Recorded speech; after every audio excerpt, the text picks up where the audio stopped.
Oke. Nah, untuk materi-materi yang ada, mungkin hari ini nggak akan bisa selesai karena ini pertemuan terakhir, ya. Kita ada lebih kurang berapa minggu ya? 13 atau 14 minggu kita bertemu, ya dipotong libur. Tapi ya saya sudah semaksimal mungkin mengajarin kalian beberapa diktat saya bagikan ya. Perhatikan di sini, ini kan ada materi kuliahnya, ini tentang jurnal, tentang Maximus ya, teologi dari Maximus. Karena memang semester ini kita bahas tentang Maximus, sistematikanya ya. Ini ada revisi lagi, ini mulai dari doktrin Allah, tentang Kristus, tentang manusia, Roh Kudus, gereja, dan akhir zaman. Ini semua ada di sini. Ya, sekitar 60-an halaman dan sangat padat. Ya, kalian bisa pelajari. Mungkin kita baru pelajari setengahnya. Kalian bisa baca sendiri. Kemudian ada materi-materi tentang tambahan ya, tentang Paskah. Nah, ini yang kita bahas beberapa minggu kemarin. Ya, bacaan-bacaan Paskah ini udah sangat banyak. Dan kanon-kanon atau lagu-lagu pujian tentang Paskah. Tentang Pekan Kudus. Ya, dari Sabtu Lazarus sampai Minggu Paskah. Oke, nah setelah itu baru kita mulai tentang pelajaran kita tentang Kristologi. Terakhir kita bahas tentang uh, kehendak Kristus ya. Kehendak Kristus ini tentang manusia sebetulnya ada oh ya benar ya. Manusia sebagai mikrokosmos dan mediator kosmik ini udah dibahas ya. Nah, tentang Kristologi New Chalcedonian Maximian ini terakhir di sini ya. Oke, sekarang kita masuk tentang dua kehendak dan dua energi dari Kristus ya. Dan hari ini kita akan selesaikan sampai materi ini yang saya suruh kemarin di WA tuh baca halaman berapa? 28 ya. 23 ya. 23 sampai 58. Kalau kita baca harusnya sih cepat ya, cuma 20-an halaman. 30 halaman. Oke. Sekarang kita baca ini ya, tentang dua kehendak dan dua energi dari Kristus. Siapa yang baca ini? Nanti coba. Ketika kaum monotelin sampai mereka untuk menjaga kesatuan pribadi Kristus, usulkan bahwa ia hanya memiliki satu kehendak dan satu kehendak. Ini kaum monotelitisme ya, yang percaya Kristus itu hanya punya satu kehendak atau satu energi ya. Maximus beliau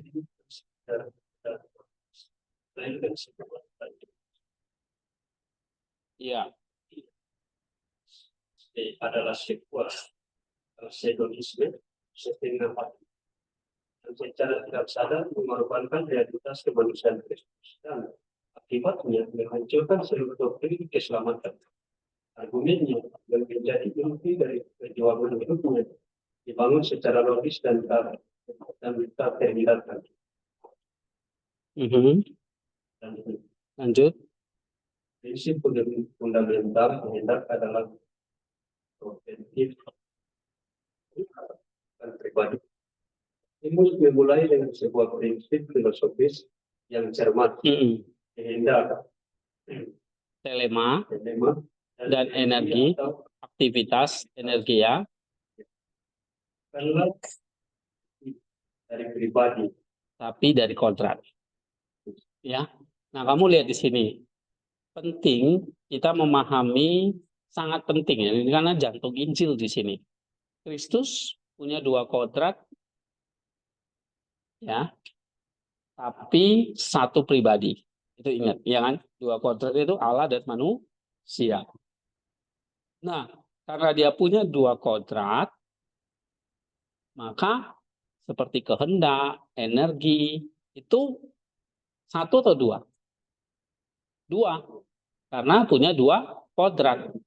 Sebab kehendak dan energi itu menempel kepada kodrat, bukan kepada pribadi.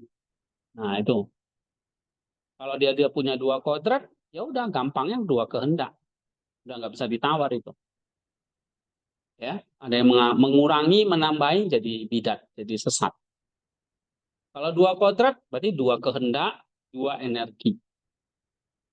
Satu kodrat ya satu kehendak, satu energi. Nggak boleh dikurangi, ditambahin, atau didiskon gitu ya, kata Okto. Ini bidat dia kalau diskon-diskon. Ya, oke. Nah, baca lagi. Analisis logis. Gua pribadi siap. Sedangkan ya, gerak adalah kapasitas atau dorongan alami yang dekat pada sebuah kodrat. Seharusnya berdasarkan kodrat kesingahannya memiliki kehendak alami untuk berburu. Iya. Coba perhatikan itu ya. Manusia, Berdasarkan kodrat kemanusiaannya,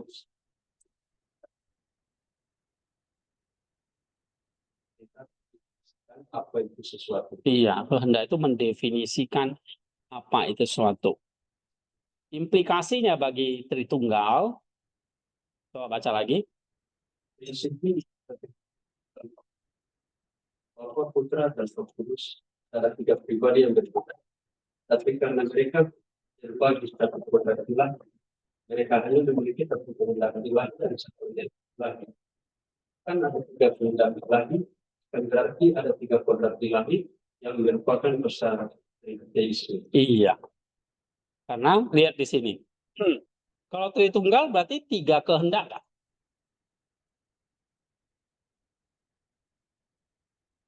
Kristus kan yang berinkarnasi dua kehendak kan? Karena dia punya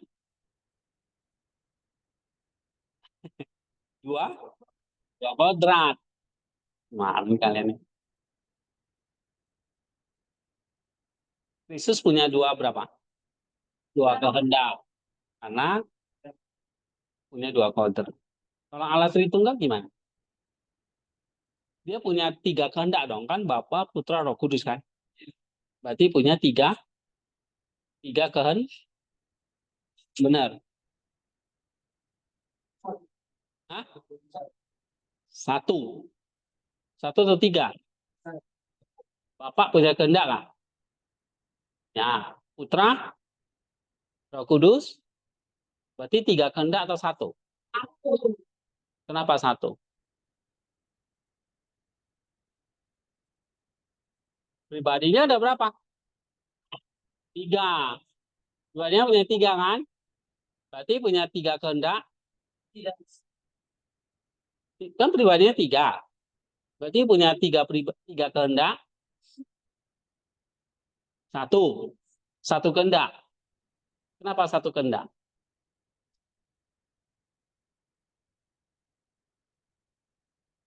Loh, baca dong itu. Punya tiga kehendak atau satu kehendak? Allah Tritunggal itu. Satu atau tiga? Udah tertulis di sini.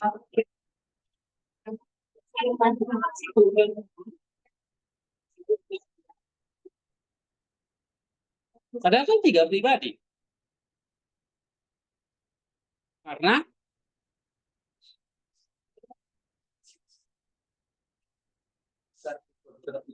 hanya ada satu kok. Kan saya tadi udah bilang, kalau kodrat yang satu, maka kehendaknya itu nggak boleh ditambah atau dikurangi. Apalagi di diskon. Ini kalimat baru saya ucapkan 1 menit yang lalu. Jika saya tanya lagi, nggak bisa jawab. Jadi gimana? TikTok aja lah kita ya. Oke. Tritunggal itu tiga pribadi dalam satu kodrat. Maka Tritunggal itu punya 3 kehendak atau 1 kehendak? Kenapa 1? Karena Allah itu hanya 1 kodrat. Allah, ya kan? Iya. Kehendak, energi itu melekat kepada pribadi atau kodrat. Kehendak pribadi itu atau kehendak energi itu bukanlah properti dari pribadi, tapi dari kodrat. Melekat kepada kodrat usia. Kalau pribadi namanya hipostasis. Sehingga kalau Allah Tritunggal itu hanya punya 1 kehendak. Itu kehendak Allah. Kehendak ilahi. 1 energi, yaitu 1 energi ilahi. Berarti kehendak Bapa, Putra, Roh Kudus cuma 1, kehendaknya 1, nggak beda-beda. Ya kan?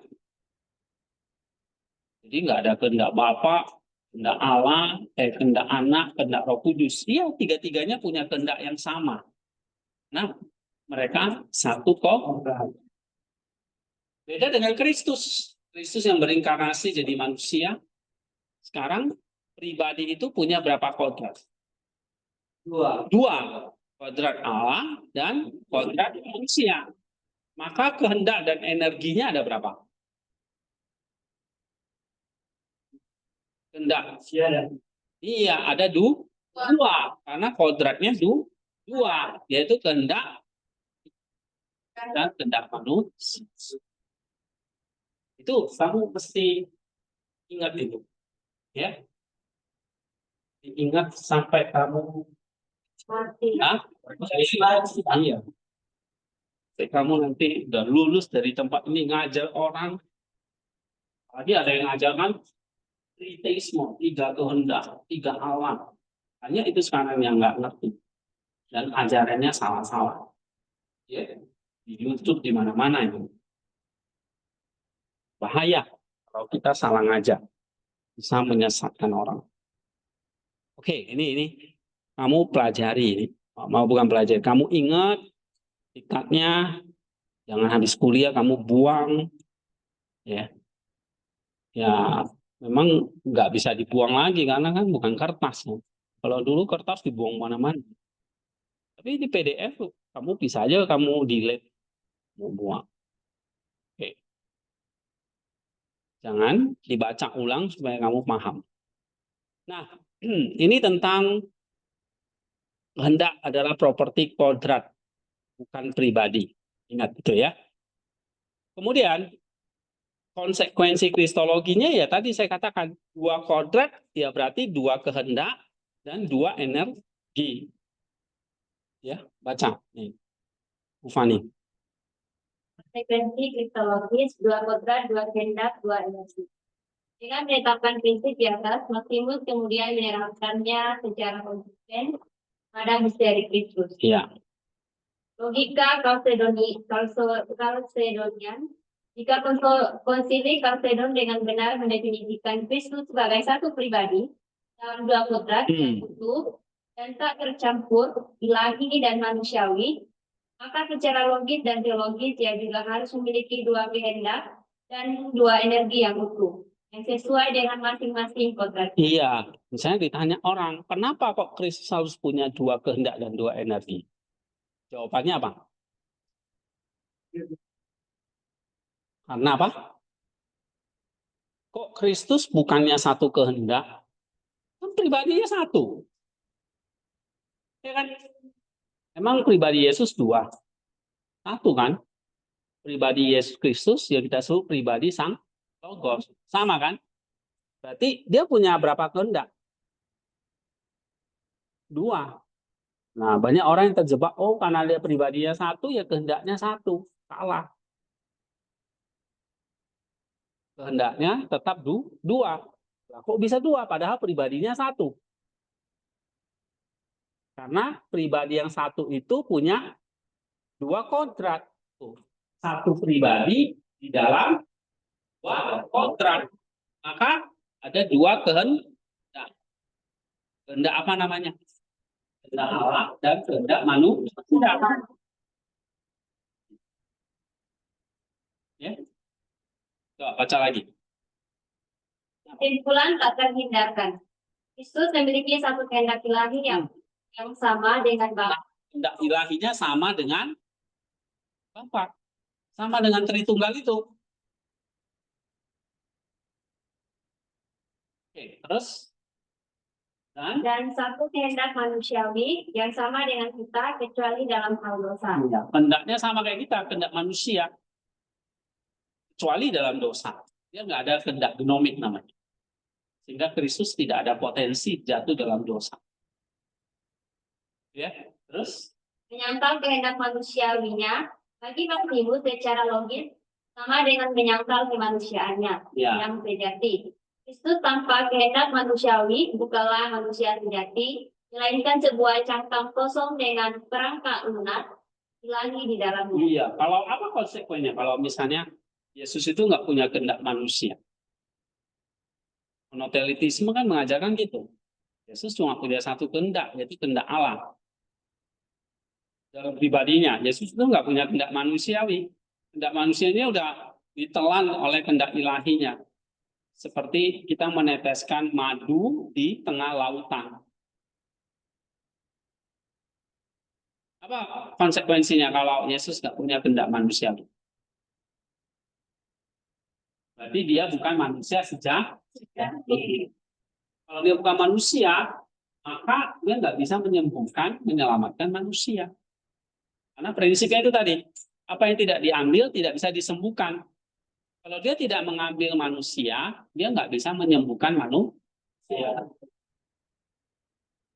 Ingat itu. Oke? Kita baca lagi di bawah. Ini penting sekali, Yesus itu punya satu pribadi dalam dua kodrat. Karena pertaruhannya adalah keselamatan kita. Karena kita jangan salah ngajar. Taruhannya adalah keselamatan orang itu. Dan nanti kamu jadi misalnya ya, kamu baptis orang, kamu ngajar orang, harus ngerti dua doktrin utama, Tritunggal dan inkarnasi atau kristologi.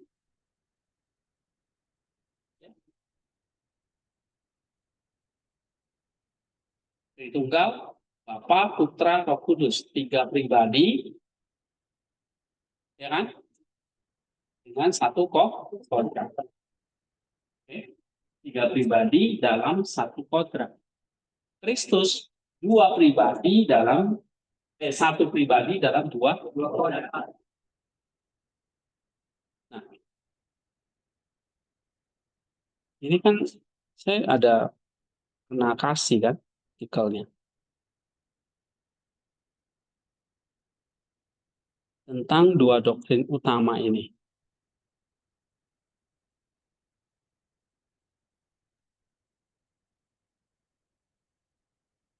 Di hari apa itu ya? 2 minggu yang lalu mungkin. Nih. Tritunggal dan inkarnasi.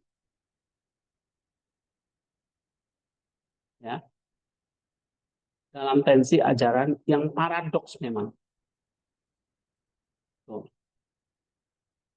Ini udah pernah kita baca kan? Ya, yang unitarian dan sebagainya ya. Ini dua doktrin yang sangat penting. Oke, kita lanjut ini ya.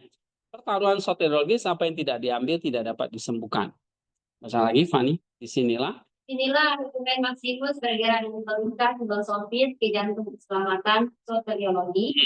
Mengutip prinsip emas dari Saint Gregorius dari Nazianzus, dia menyatakan apa yang tidak diambil tidak dapat disembuhkan. Nah, ini penting prinsip emasnya. Apa itu? Iya, coba sama-sama. Apa? Bahasa Yunaninya apa?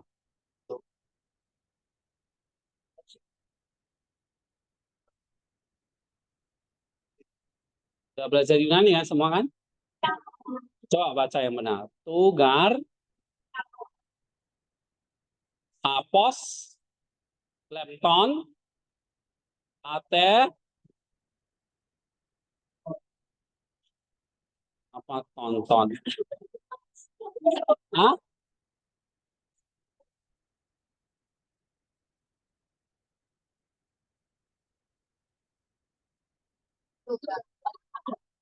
Sleton?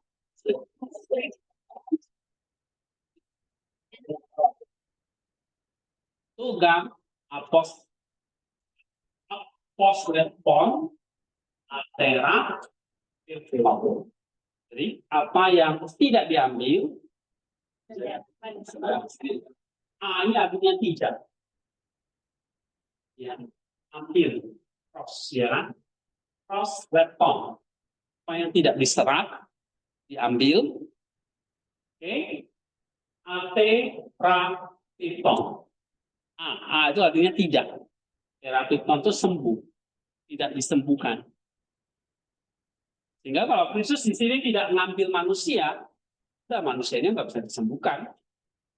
Nah, apa tandanya dia mengambil manusia? Tandanya dia punya kehendak manusia. Ya kan? Tanda sejatinya manusia itu disebut manusia karena dia punya kehendak manusia, kehendak bebas itu. Kalau manusia nggak punya kehendak bebasnya, maka dia bukan manusia, dia robot. Ya kan gitu. Robot nggak punya kehendak bebas, tergantung tuannya. Oke, itu ya. Nah, maka di sini penting sekali tentang kehendak. Coba baca lagi.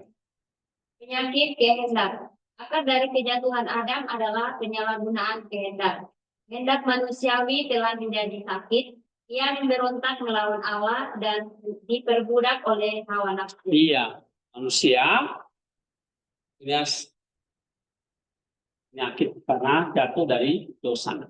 Mulai dari Adam, ya, kehendaknya disalahgunakan, kehendak bebasnya. Akhirnya kehendaknya jadi sakit. Bukan hilang total ya, bukan hancur total, tapi sakit. Sehingga dia memberontak. Dia pakai kehendaknya melawan Allah. Dan diperbudak oleh hawa nafsunya. Atos. Nah, itu penyakit kehendak atau penyakit manusia yang jatuh dalam dosa. Jadi yang sakit apanya? Kehendaknya, kehendak manusiawinya. Oke? Maka kalau kehendaknya yang sakit, Kristus harus ambil kehendaknya enggak? Supaya sembuh. Ya kan? Kan tadi prinsip Gregorius tadi gitu. Apa yang tidak diambil? Tidak dapat disembuhkan. Apa Yunani tadi? Togar, apa? Pos, apros, apostelos.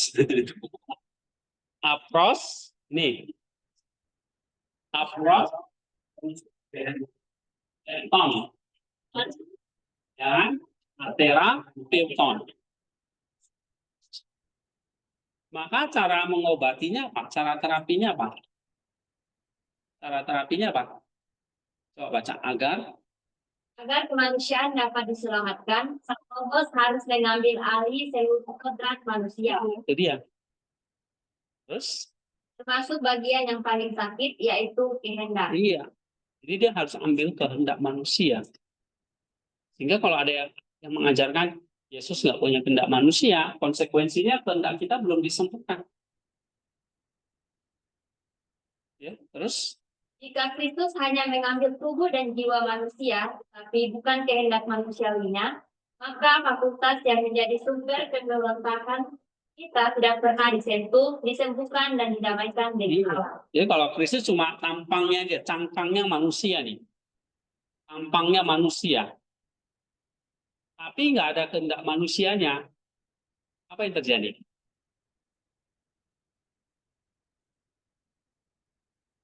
Iya, yang menjadi sumber pemberontakan itu tidak pernah disembuhkan. Sumber pemberontakan itu di masalah kehendaknya melawan.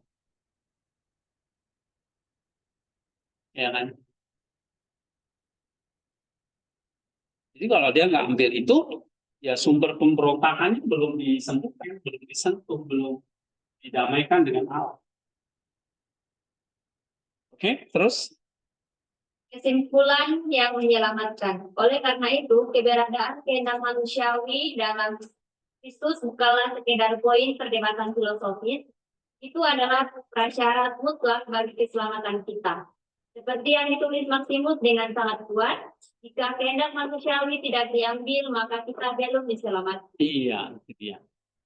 Oh, pertanyaannya, mengapa jika Kristus tidak mengambil kehendak manusiawinya, maka kita belum diselamatkan? Kenapa? Hah? Ya, jika kehendak manusiawinya tidak diambil, maka kita belum diselamatkan. Kenapa?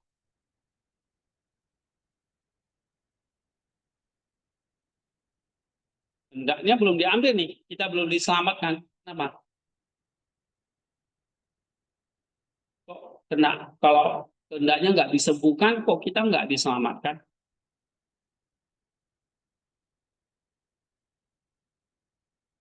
Prinsip tadi Pak, ya, dari Saint Gregory dari Nazianzus, Nah, karena apa yang tidak dapat. iyalah, dia nggak ambil kehendak manusia kan. Berarti kan kehendak manusianya belum diselamatkan kan? Ya, Ya, kalau kehendak manusia belum diselamatkan, kok bisa kita nggak? Kehendak manusianya belum disembuhkan, kok bisa manusia nggak diselamatkan? Iya, karena yang sakit itu kehendaknya. Sumber pemberontakannya di kehendaknya yang harus disembuhkan. Supaya bisa disembuhkan, maka Yesus harus ambil kehendak manusia. Sebab kalau dia tidak ngambil, maka itu nggak bisa disembuhkan. Ya gitu. Kalian catat pasti udah telat. Ya, aku ngomongnya cepat. Ini saya rekam. Nanti kalian bisa dengar lagi. Oke. Nah, sekarang kita masuk ke poin yang lain. Kristus mengambil kodrat Adam yang telah jatuh. Nih, lihat. Karena tadi prinsipnya tadi. Apa yang tidak diambil, tidak dapat disembuhkan. Kodrat Adam jatuh dalam dosa. Maka pertanyaannya waktu Kristus berinkarnasi, dia mengambil kodrat Adam yang jatuh atau yang sebelum jatuh? Jatuh. Karena yang mau dia sembuhkan yang jatuh. Jadi dia ambil yang jatuh supaya yang jatuh itu disembuhkan. Tapi ada pengecualiannya. Dia tidak ada dosa. Nah, walaupun dia mengambil kodrat yang jatuh, kecuali dosa, dia nggak punya dosa. Nah, kok bisa? Nah, sekarang kita bahas ya. Pertama, mengapa Kristus mengambil kodrat yang telah jatuh? Prinsip emasnya lagi. Apa yang tidak diambil tidak dapat disembuhkan. Logikanya begini. Misalnya kita tinjau secara pakai ilmu dokter, medis. Pasti semua kan pernah ke dokter kan. Langganan puskesmas kan bisa. Apalagi Marina kan. Sebulan sekali kan. Oke, coba baca Marina. Ini cocok kok. Logika terapeutik atau medis. Kan contohnya yang menginginkan sebuah sesuatu, kita itu harus berinteraksi langsung dengan tubuh yang sakit, dengan sebuah model tubuh yang sehat dan sehat. Terus datang dan menghadapi kontak manusia yang dia seperti Adam sedang jatuh, dan sebelum ada penyakit, penderitaan dan kematian, maka ia tidak akan pernah benar-benar menyembuhkan kondisi kita yang sebenarnya. Iya, itu dia. Terus? Dia akan menjadi seperti dokter yang hanya berinteraksi dengan Manekin yang sehat. yang sehat di laboratorium. Sementara pasien yang sebenarnya atau manusia yang telah jatuh, dia akan mati di ruang tunggu. Jadi kenapa kok Kristus harus mengambil kodrat Adam yang sesudah jatuh?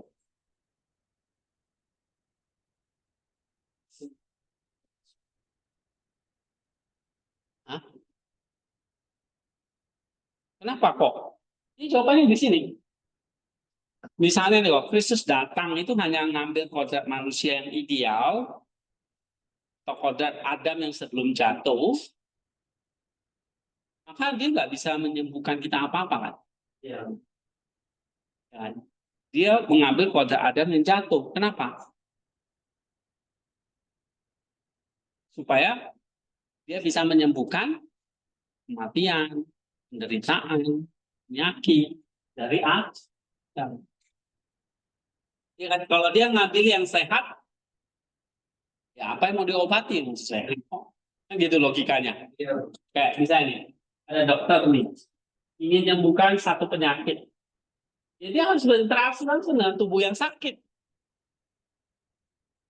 Misalnya gigimu yang sakit. Jadi dia periksa gigimu. Kan gitu.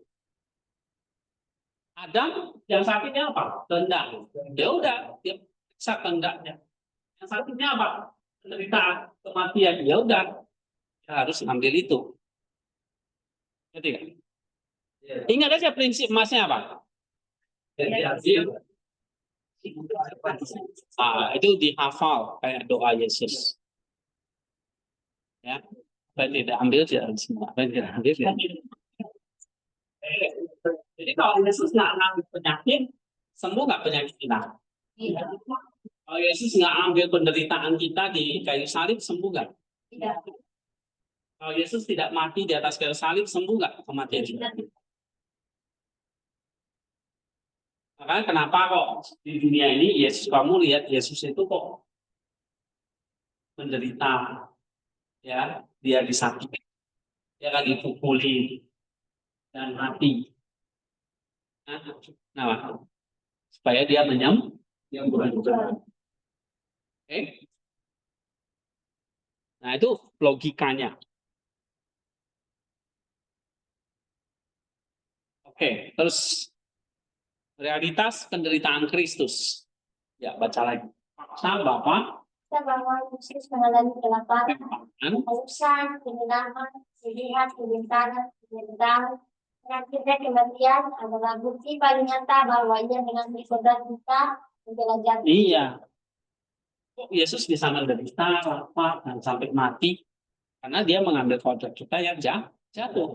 Kodrat kita yang jatuh gimana? Yaitu bisa lapar, haus, lelah, sedih, takut, ya kan, menderita, dan akhirnya mati. Itu yang dialami oleh Yesus karena dia mengambil kodrat kita yang telah jatuh. Nah, untuk apa dia mengambil kodrat kita yang jatuh? Supaya kodrat kita yang telah jatuh itu disembuhkan. Kayak dokter mau mengobati pasien, ya dia menyentuh yang sakit, dia mau bantu bagian sakit. Gitu. Terus Kodrat Adam sebelum jatuh tidak mengenal penderitaan dan dan kematian. kematian. Ya kalau sebelum jatuh ya kontraknya baik-baik aja, nggak ada namanya penderitaan atau kematian. Ya kan? Terus Dengan mengalami semua konsekuensi dari kejatuhan ini, Kristus menunjukkan bahwa ia telah sepenuhnya dan secara otentik masuk ke dalam realitas eksistensi kita yang rusak. iya, jadi dia masuk ke dalam sebuah keberadaan kita yang telah rusak, eksistensi kita yang rusak. Nah, disitulah dia jadi kayak dokter, nyembuhin. Ya, oke. Yang kedua, coba baca. Nih, Ridwan, biar nggak melamun. Kedua, apa maksudnya ambil kodrat jatuhkan pada dosa? Iya. Yang kedua kok dia ngambil kodrat yang jatuh, tapi kok nggak berdosa? Kalau kodrat Adam yang jatuh, dia berdosa. Ya itu karena dosa dia jatuh dan dia dan berdosa. Nah, manusia Kristus ambil kodrat Adam yang jatuh, tapi satu kecuali dia tidak berdosa. Kenapa? Ya, baca ya. Setannya nggak tahu, lempar balik sepatu. Nggak direnungkan. Di sini ada keunikan dan kelalaian khusus. Nah, ini keunikannya ya. Terus Ini adalah poin yang sangat bedakannya dari kita semua. Iya. Saint Maximus membuat perbedaan yang sangat tajam di sini. Oke, satu. Kristus. Kristus mengambil konsekuensi dosa dan penyebab dosa. Nah, kenapa kok dia dilahirkan tanpa dosa? Walaupun dia mengambil kodrat Adam yang jatuh. Kok bisa dia tanpa dosa? Padahal dia mengambil kodrat yang jatuh. Harusnya dosa kan? Iya, kayak kita lahir dari kodrat Adam yang jatuh di semua. Kan begitu kamu lahir, bayi lahir, nguek, lahir, nangis ya kan? Itu nggak menunjukkan siap-siap dosa itu. Ya, sampai sekarang kita. Oke, ini dia. Ada perbedaan yang tajam antara ini konsekuensi dosa dengan penyebab dosa. Ini dua hal yang berbeda. Nah, apa itu? Kristus mengambil apanya? Konsekuensinya, tapi bukan penyebabnya. Ini dia ya. Coba baca lagi. Dosa yang ini adalah apa yang disebut para bapak gereja sebagai nafsu yang tidak tercela Atau blameless passions.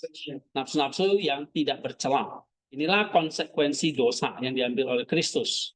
Terus ini termasuk kepadaan atau kemampuan untuk mati. menderita. Penderitaan, kelaparan, kebosanan, kelelahan dan emosi alami seperti kesedihan atau kegentaran. Iya. Ini adalah gejala-gejala dari kodrat kita yang telah jatuh. Kristus secara sukarela mengambil semua ini. Nah, Kristus mengambil blameless passion tadi. Apa yang diambil berarti?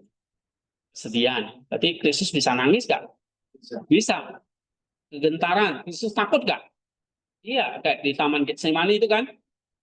Terus Kristus haus nggak? Haus, dia minta minum sama wanita Samaria. Yang kemarin kita peringati. Kristus capek nggak? Lelah? Iya.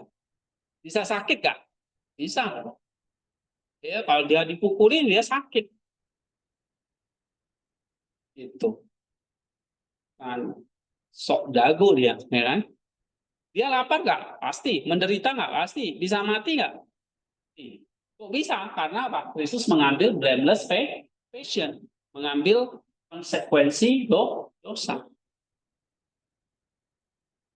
Jadi kodrat Adam jatuh dalam dosa kan? Berarti ada konsekuensi dosa. Apa konsekuensi dosa? Mati pada ujungnya kan? Menderita, sakit, terus mati kan? Nah, Yesus juga mengambil itu. Nah, Yesus bisa mati di atas kayu salib. Paham nih? Konsekuensinya ya. Oke. Maka dia bisa menderita, lapar, haus, lelah, emosi. Emosi. Dia di sini lihat kalian juga emosi. Main aja. Belajar nggak mau. Ya, sekarang lagi Zoom, main HP aja. Emosi lihat kamu. Pulang saja. Oke. Kamu juga sama. Penyebab dosa atau yang tidak diambil. Nah, ini agak diambil.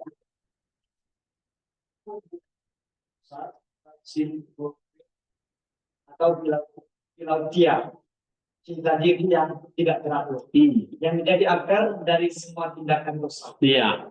Kristus karena ia adalah sang logos ilahi, tidak pernah memiliki kehendak yang tak melawan Allah. Kehendak manusiawinya selalu selaras sempurna dengan Tuhan. Ia tidak pernah memiliki dosa pribadi, baik dalam pikiran, perkataan maupun perbuatan.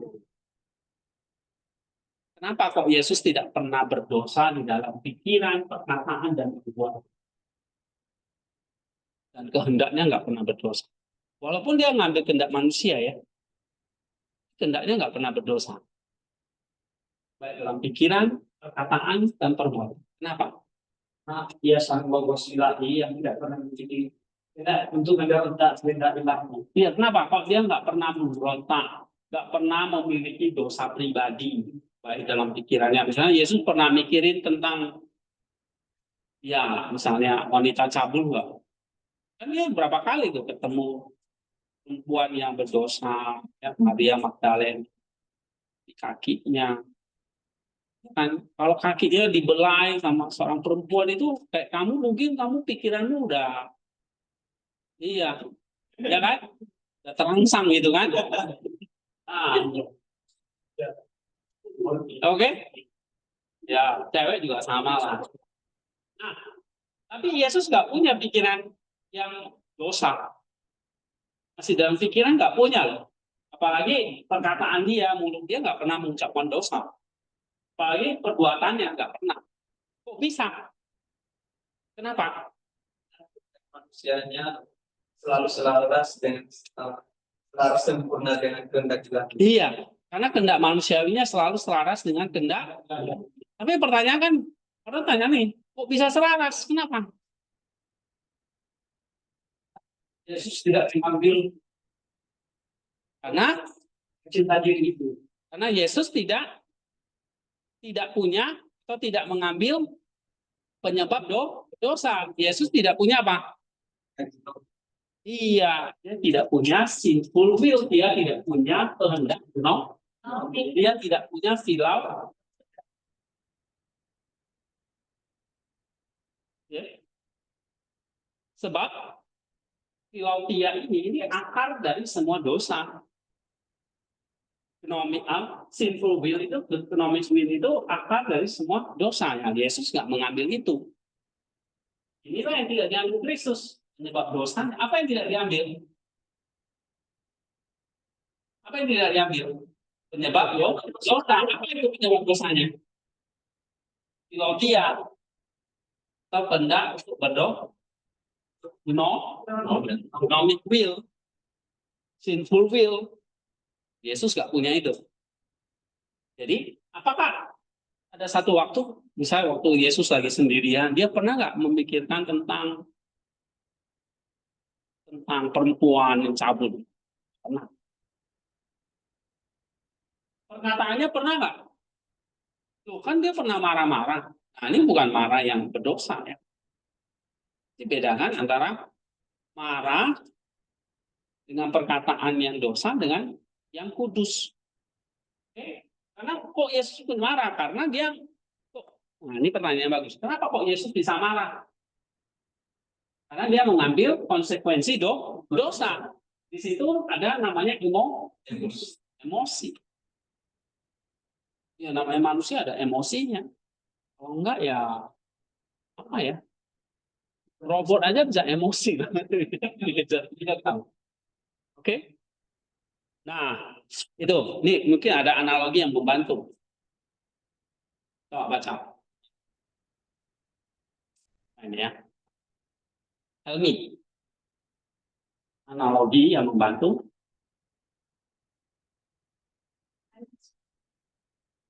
Analogi yang membantu. Kan ini masa pada kecelakaan ini adalah beberapa kita yang jatuhnya yang menyok mesinnya berasap dan rodanya juga tidak. Oke, bayangkan ada satu mobil yang kena tabrakan lah, rusak parah, penyot lah, mesinnya berasap lah ya kan, rodanya udah nggak sejajar, nggak balance lagi. Nah inilah gambaran kodrat kita yang jatuh. Terus Itu sebagai mekanik dan nah, datanglah dibawa ke bengkel ini, ada mekaniknya. Terus hanya melihat buku dari jauh iya, yang masuk ke dalam mobil yang itu yang merasakan guncangannya dengan suara mesinnya kasar dan mengalami semua ketidaknyamanan dari mobil yang rusak. iya. Jadi si bengkel itu, si mekanik itu masuk ke dalam mobilnya. Itulah kayak Kristus beringkar asing. Ya, jadi analogi ya. Terus, namun ia adalah sopir yang dia tidak pernah menyebabkan kecelakaan itu dan dia tidak pernah mengendarai mobil secara sempurna. Sebaliknya dari dalam si pengemudi yang mulai memperbaiki itu dari dalam keluar. Iya.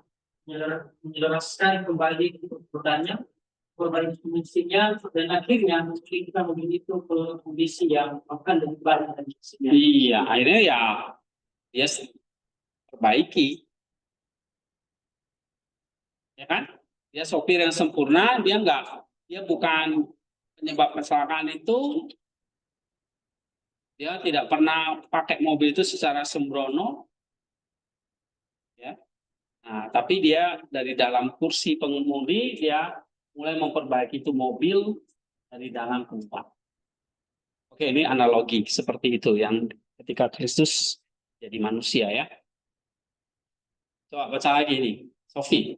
Jadi Saint Maximus dan tradisi ortodoks dengan tegas menyatakan bahwa Sang Logos mengambil kodrat manusiawi pasca kejatuhan, entah dengan kerentahanannya terhadap penderitaan dan kematian. Ia melakukan ini agar ia dapat menyembuhkan kodrat kita dari dalam. Namun ia mengambilnya tanpa pernah berpartisipasi dalam dosa pribadi menjadi penyebab dari kejatuhan itu.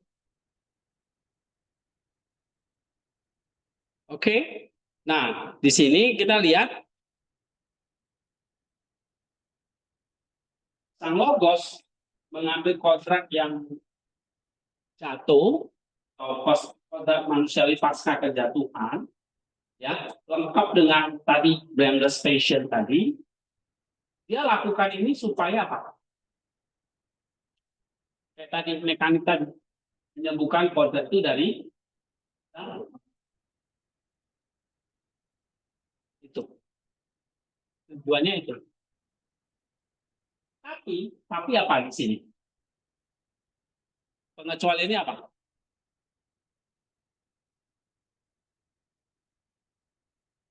Apa Clara? Tapi tanpa Ini dalam dosa pribadi. iya, yang menjadi penyebab kejahatan. Dia tidak pernah terlibat dalam dosa pribadi. Jadi Yesus tidak ada dosa, bahkan tidak ada potensi dosa. Nah, kok bisa ya? Ini lahir manusia normal kayak kita, tapi tidak ada sekalipun dia yang tidak berdosa, bahkan perbuatan dosa bisa. Berarti manusia yang benar-benar sempurna. Tapi satu sisi dia bisa sakit, dia bisa nangis, dia juga bisa mati. Ya kan? Kok bisa ya? Aneh ya? Masa tanpa dosa Yesus tidak bisa mati. Tapi kok dia bisa mati? Masa tanpa dosa kan? Ya, dia nggak sakit, nggak menderita, nggak perlu mati lah. Tapi kok dia menderita dan mati padahal itu tanpa dosa? Apa? Mengambil konsekuensi dosa.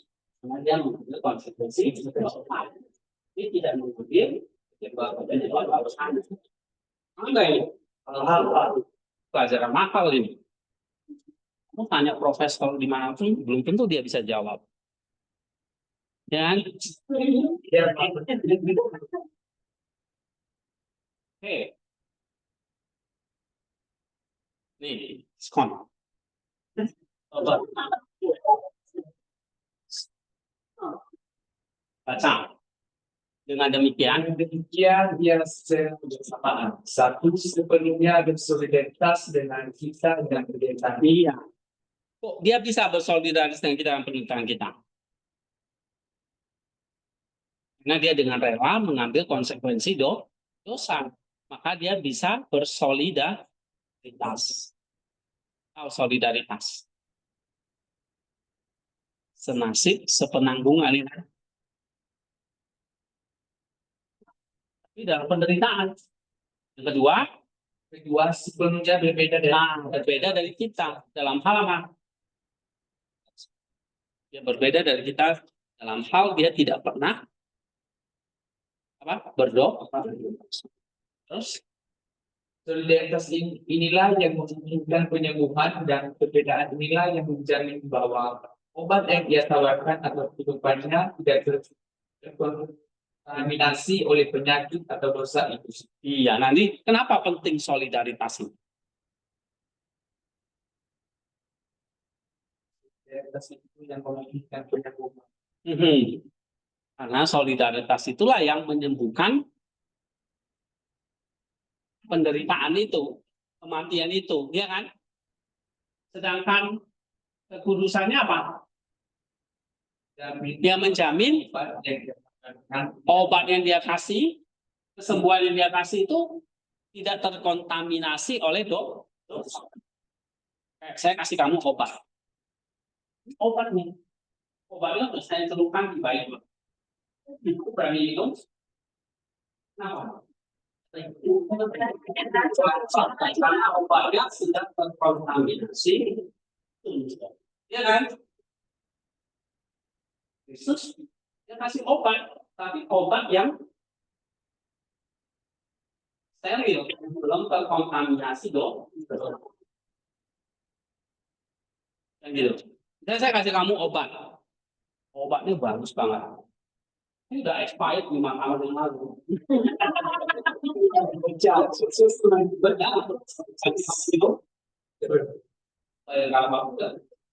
Kamu misalnya kasih saya berapapun kamu nggak akan berani minum. Nah itulah penting buat hal ini, solidaritas dan bebas dosa. Solidaritas untuk apa? Sembuh. Bebas dosa atau kekudusan itu apa? Untuk menjamin obat yang dia tawarkan itu tidak terkontaminasi dosa. Apa tadi obat tadi? Obatnya mau jarak mahal lagi. Tapi ternyata jatuh tai kucing misalnya. Ya, obatnya udah terkontaminasi. Gak ada yang berani minum lagi. Dibuang. Nah itulah kenapa Kristus mengambil konsekuensi dosa untuk kesembuhan, tapi dia tidak mengambil penyebab dosa supaya obatnya itu steril. Ya, oke, paham nggak ini?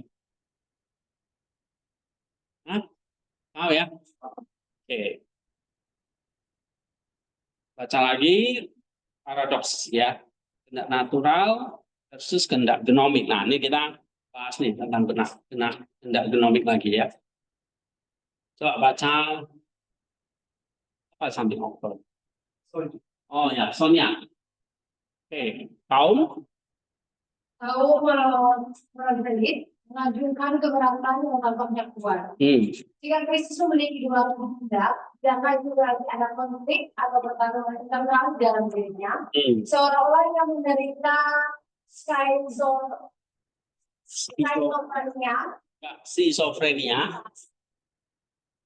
Terus membuat perbedaan sosial antara dua model kehendak. Nah, maksudnya begini, kan ada keberatan nih dari kaum monotelit. Monotelit itu yang percaya satu kehendak, ya kan? Oke, kalau Kristus punya dua kehendak nih dalam satu pribadinya, ini dua ini bukan kayak orang gila, orang schizofren, itu kan kayak gitu. Orang gila itu kehendaknya nggak pernah ini apa yang dipikirkan dengan apa yang dilakukan itu beda-beda. Nah, schizofren itu ya kayak kamu lihat orang gila, ya, tiba-tiba bisa ngoceh sendiri, marah-marahin orang, tanpa sebab, ya kan? Pernah dikejar orang gila? Hah? Masa belum? Belum. Dalam pendidikan Di sini nggak pernah. Nah, Ada motor. sama saya belum pernah ya. Nah, kalau ada dua kehendak, bukankah ada konflik ini? Kayak orang gila itu kan konflik batin tuh, sampai stres, jadi gila. Karena ada konflik atau pertarungan di dalam dirinya, internal ya, seolah dia menderita schizofrenia. Karena dua kehendak tadi kan, bisa saling bertarung itu. Nah, disinilah untuk menjawab ini, Maximus membuat dua mode kehendak sangat krusial. Ini penting sekali. Yang pertama, ada namanya kehendak natural. Ya, bahasa Yunani-nya apa? Telema fisikal. Kehendak alamiah atau kehendak natural. Apa itu? Coba baca lagi. Ini adalah dorongan atau kapasitas alami dari sebuah kodrat untuk bergerak menuju pemenuhannya. Iya. Ini adalah bagian dari definisi esensial kodrat itu sendiri. Kehendak natural manusiawi adalah kehendak untuk hidup, makan saat lapar, dan menghindari penderitaan. Ini adalah kehendak yang baik yang diciptakan oleh Allah. Jadi kehendak natural itu apa?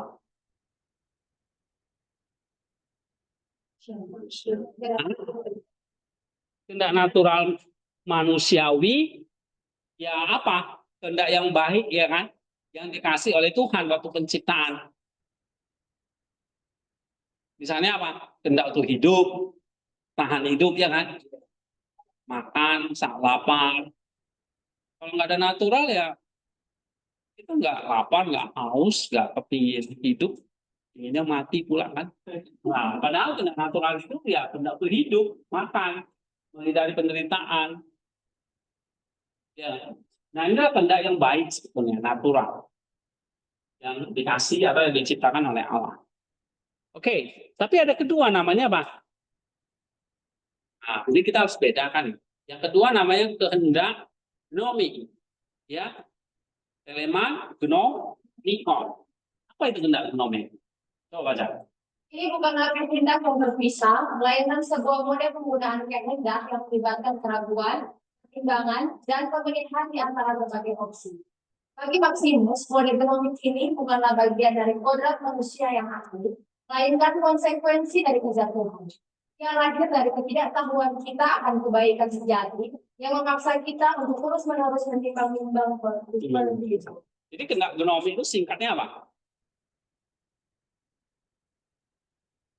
Ini bukan kehendak yang terpisah ya, seolah terpisah dari diri kita, tapi ini satu mode aja, menggunakan kehendak yang melibatkan apa? Keraguan, pertimbangan, ya kan? Pemilihan di antara berbagai opsi. Nah, inilah mode kehendak gnomi. Misalnya nih, kamu lihat uang jatuh, ya, atau HP temanmu, pilihan balikan atau jual depan diri. Nah, begitu kamu mempertimbangkan, ya, kamu simpan sendiri itu kehendak gnomi. Kamu balikin itu kehendak gnomi. Oke, inilah yang tidak dimiliki oleh Kristus. Kristus nggak perlu opsi-opsi milih-milih yang baik berjahat, karena pada dirinya adalah dia baik, tidak pernah ada yang jahat. Dia pribadi sang logos. Kristus nggak punya pilihan-pilihan. Beda dengan kita. Ya. Seperti tadi contohnya kamu lihat uang temanmu jatuh. Kamu udah bisa tahu itu uangnya si Yusuf misalnya. Tapi kamu sikat aja. Kan dia nggak tahu. Nggak ada CCTV misalnya. Nah, itulah kehendak gnomi. Ya, so, uangmu hilang nih. Hah? Lapor sama Maximus. Maksudnya kita ngerti, kok manusia bisa jatuh dalam dosa karena manusia punya kehendak yang menimbang-nimbang. Nah, karena dia jatuh dalam dosa atau kejatuhan, ya, maka kita akan terus-menerus menimbang-nimbang pilihan. Itu benar-benar. Coba baca lagi. Kristus sebagai manusia sempurna memiliki kehendak natural manusiawi yang lengkap dan utuh. Namun, karena ia adalah sang logos yang maha tahu dan kodrat manusiawinya telah didewanikan secara sempurna sejak saat pertama Satuan hipostatik. Ia tidak pernah mengalami keraguan atau pertimbangan. Iya. Ia tidak memiliki kehendak gnomi. Kehendak manusiawinya selalu secara bebas, spontan, dan penuh sukacita bergerak selaras dengan kehendak Tuhan. Tidak ada konflik, hanya harmoni yang sempurna.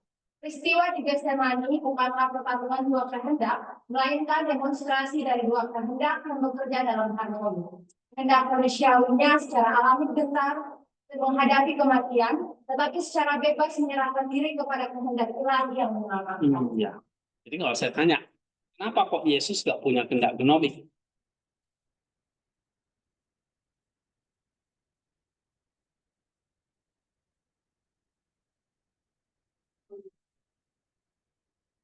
Hah? Yesus punya kehendak natural nggak? Punya. Tapi kok dia nggak punya kehendak genomik?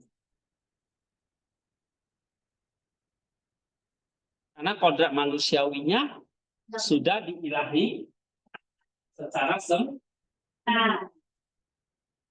Yesus punya kodrat manusia? Ini punya kan?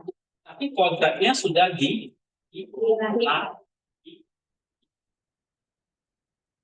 sudah mencapai teosis secara sempurna pada saat pertama persatuan hipostatik itu tadi, persatuan dua kodrat di dalam satu pribadi tadi, hipostatik. Sehingga Yesus nggak pernah mengalami keraguan atau pertimbangan. Misalnya Yesus, enggak ini bukan orang ini atau enggak ya? Kan banyak orang minta sembuhan sama dia kan. Saya sembuhkan di hari Sabat, saya ditangkap. Enggak disembuhkan, ada menghilang aja lah. Ya kan, kalau diizinkan dia sering tiba-tiba menghilang. Dia seperti itu, enggak, dia tidak pernah mengalami namanya keraguan. Soalnya dia tidak punya kehendak. Kenapa? Karena kehendak kodrat manusianya sudah diilahikan. Kehendak manusianya selalu secara bebas, spontan, ya spontan. Dia nggak pernah punya pikiran jahat atau ragu-ragu, nanti nggak punya, spontan. Yang selalu selaras dengan kehendak ilahi. Itu udah pasti selaras dengan kehendak ilahi. Nah, itulah kehendak manusiawi yang sempurna. Jadi justru kalau kita selalu dunia ini mengakuinya, pertimbangan itu enggak. Yang benar, yang sempurna, yang bebas itu adalah yang spontan, yang sukacita bergerak selaras dengan ilahi, yang otomatis. Tidak ada keraguan. Itulah kehendak manusia yang harusnya natural dan yang bebas. Ya, seperti Kristus. Oke. Contoh ya, paling jelas itu Getsemani. Itu bukan pertarungan dua kehendak. Tapi bagaimana dua kehendak itu bekerja bersama. Tapi kok Yesus doa sampai kalau bisa cawan ini berlalulah, kan kayaknya ragu-ragu kan? Benar nggak? Ya kan? Doa di Getsemani gimana? Doa di Getsemani gimana? Kalau boleh, iya, maksudnya cawan penderita ini jangan aku alami. Jadi maksudnya Yesus, ya Bapak, nggak usah lah aku disalib. Itu doa di Getsemani kan? Apakah itu nggak menunjukkan dia punya kehendak genomik? Kan dia ragu-ragu kan? Mau disalibkan atau enggak kan? Kalau bisa ya Tuhan, laluilah cawan itu. Nah, itu menunjukkan Yesus punya kehendak genomik atau enggak? Enggak. Kenapa enggak? Tetap itu bukan kehendak genomik dia. Selanjutnya, Ya. Apa itu? biarlah saya kehendak. Iya. Akhirnya dia menyerahkan kehendaknya, biarlah itu sesuai dengan kehendak Allah, kehendak Bapa, ya kan? Tapi kan ada kalimat pertamanya nih, kalau boleh kawan ini berlalu. Itu menunjukkan kehendak genomik atau bukan? Iya. Tidak. Kenapa enggak? Itu kehendak manusiawinya yang secara alami bertambah. Iya, betul. Itu konsekuensi dosa yang Kristus ambil. Betul. Makanya dia dia takut. Wajar dia berdoa seperti itu. Justru dia berdoa seperti itu menunjukkan bahwa dia kehendak manusia, dia manusia yang punya kehendak natural manusia untuk mempertahankan hidup. Tadi kehendak natural apa salah satunya? Keinginan untuk hidup, untuk mati. Ya kan semua manusia wajar, semua mau ingin hidup, maka manusia cari makan, cari minum, kalau enggak kan mati. Cari obat gitu. Nah, Kristus tadi yang dikatakan di Getsemani, dia justru menunjukkan dia punya kehendak natural manusia untuk bertahan hidup. Sisi lain, dia juga mengambil konsekuensi dosa yang gentar terhadap maut. Tapi kehendak manusiawinya, dua kehendaknya selalu bekerja sama dalam harmoni. Nah, jadi tidak ada namanya konflik batin gitu ya, kayak orang gila itu nggak ada. Khusus depresi gitu. Kalau orang depresi kan gitu kan. Dua kehendaknya kan bertentangan gitu. Ini enggak. Oke. Nah, apa implikasinya dari pelajaran ini? Ini penting buat kita. Implikasi itu berarti kita belajar ini efeknya apa buat saya? Ini ya. Nah, oke. Kristologi, coba baca lagi. Cicilia, Kristologi dua kehendak.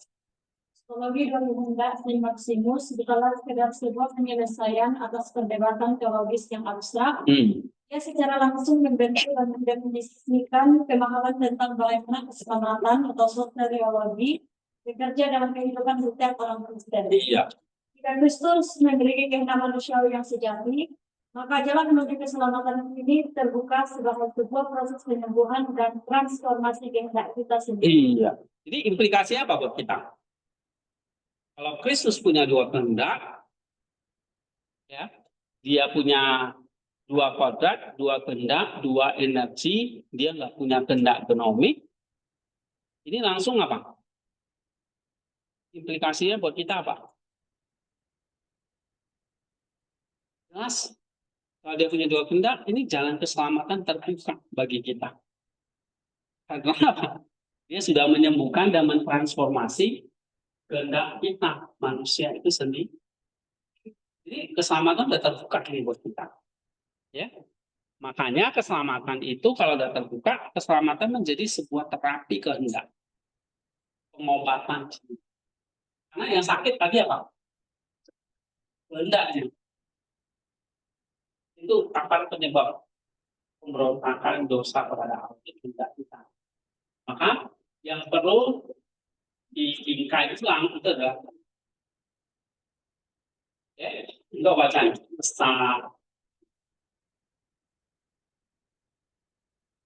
diagnosis. Maka pada intinya pelanggaran hukum yang membutuhkan hukuman, melainkan sebuah penyakit kehendak. Kehendak manusiawi kita yang diciptakan secara alami bergerak menuju Allah telah menjadi sakit akibat kejatuhan.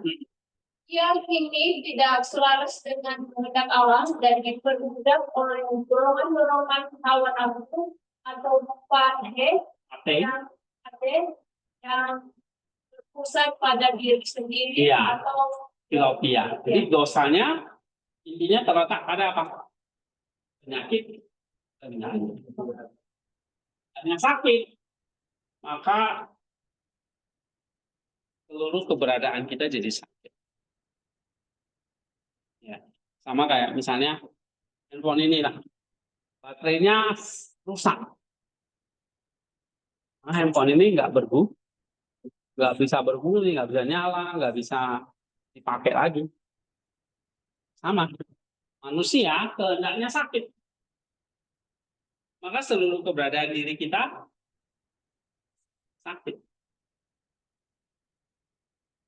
Gitu.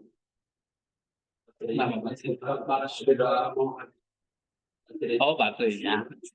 Saya pikir baterai saya rusak. Thank you. Oke. Baterai tadi saya bilang handphone rusak, maka seluruh handphone itu nggak ada gunanya lagi. Sama penyakit kita kehendaknya kena rusak, maka keberadaan diri kita itu jadi dosa. Ya. Disinilah yang membuat dosa pada intinya adalah bukan sekedar pelanggaran hukum, tapi adalah sebuah penyakit. Dosa itu cuma bukan karena kamu melanggar hukum,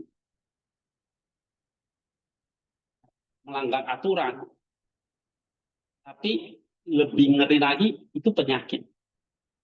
Nah, penyakit harus disembuhkan. Nggak bisa cuma dihukum.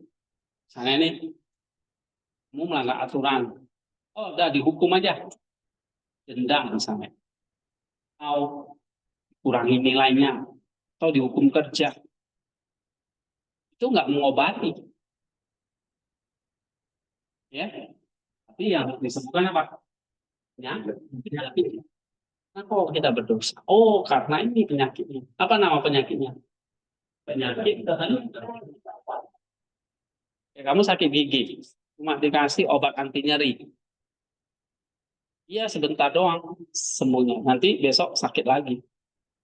Ya kan? Nah, jadi obat itu sakit gigi itu bukan obatnya apa?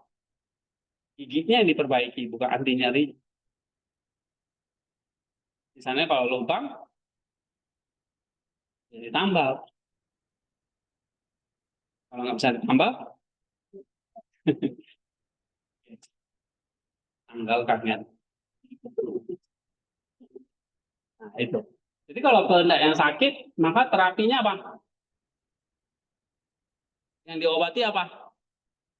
Kehendaknya. Nah, gimana cara terapinya nih? Kalau gigimu caranya kan dua nih, tambal atau dicabut kan? Nah, kalau kehendak kita yang sakit gimana caranya?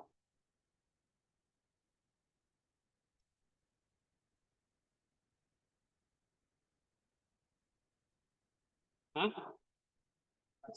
Coba baca ini. Si Elna. Terapi. Melepaskan oleh karena itu adalah sebuah proses dalam politik di Hmm. mana tubuh kita yang sadis kesibukan dan diselaraskan kembali dengan kita itu. Ini terjadi melalui partisipasi kita dalam kehidupan Kristus, melalui sakramen-sakramen, kegiatan ekaristi, dan perjuangan asketis atau partisipasi. Kita dicampurkan ke dalam kemanusiaan Kristus yang telah disebutkan. Dan manusiawi kita telah disembuhkan olehnya dan belajar untuk kembali bergerak selaras dengan kehendak Ilahi. Seperti senar harpa yang disetel kembali ke nada yang benar. Nah, gimana cara terapi kehendak itu?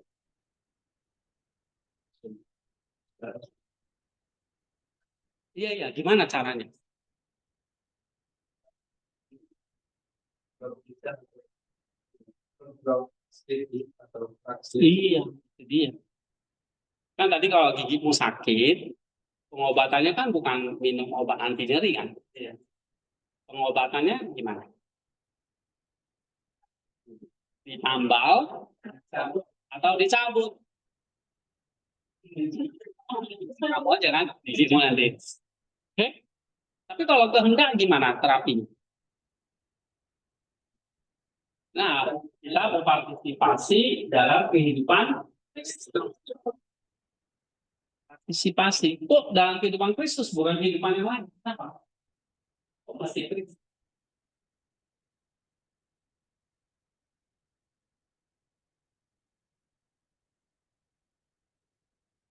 Kalau kamu sakit gigi, kamu cari siapa? Ya dokter apa? Dokter gigi. Jantung. Jangan cari api. Ini kasih obat anti nyeri doang. Karena dokter gigi mau cari. Nah, kalau kamu pakai kehendak, carinya siapa? Tuhan yang Maha Esa. Cari siapa? Kristus. Kok cari dia?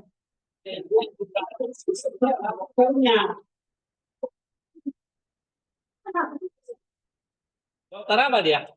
Spesialis kehendak. Nah, dia yang sudah menyembuhkan kehendak manusia. Apa buktinya dia menyembuhkan kehendak manusia?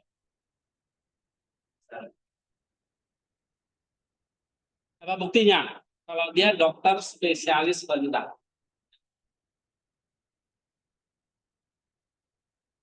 Bukan kuda, bukan Konghucu, bukan Muhammad, bukan ajaran agama apapun atau tokoh siapapun, bukan filsuf, bukan orang bijaksana, siapapun, bukan saya, bukan orang tuamu, bukan pendetamu, tapi cuma satu nama, Kristus. Karena dia sang dokternya, ya kan? Yang punya gelar spesialis penyakit bahan apa? Soal dokter SPK. Yesus Kristus, SPK. Tidak STH.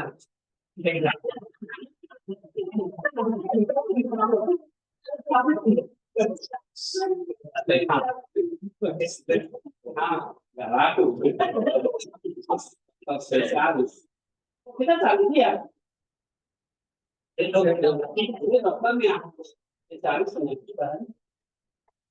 Sakit gigi, cari dokter gigi. Nah, gitu. Spesialis gigi. DRG ya kan, dokter gigi. Kok Kristus bisa ditunjuki spesialis enggak?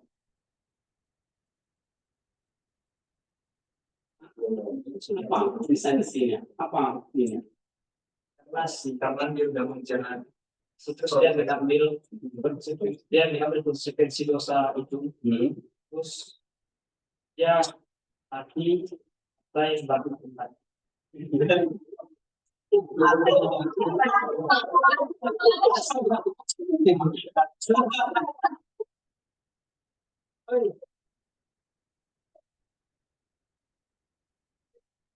Kok dia bisa menyembuhkan kehendak?